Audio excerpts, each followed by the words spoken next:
काय ग, आता काय केलं यांनी?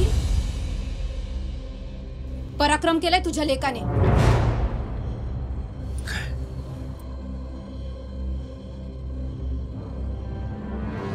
आई,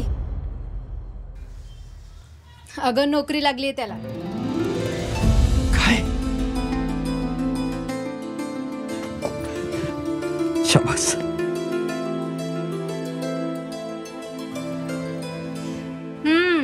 आता गर्लफ्रेंडला स्वतःच्याच पैशांनी गिफ्ट द्यायचं.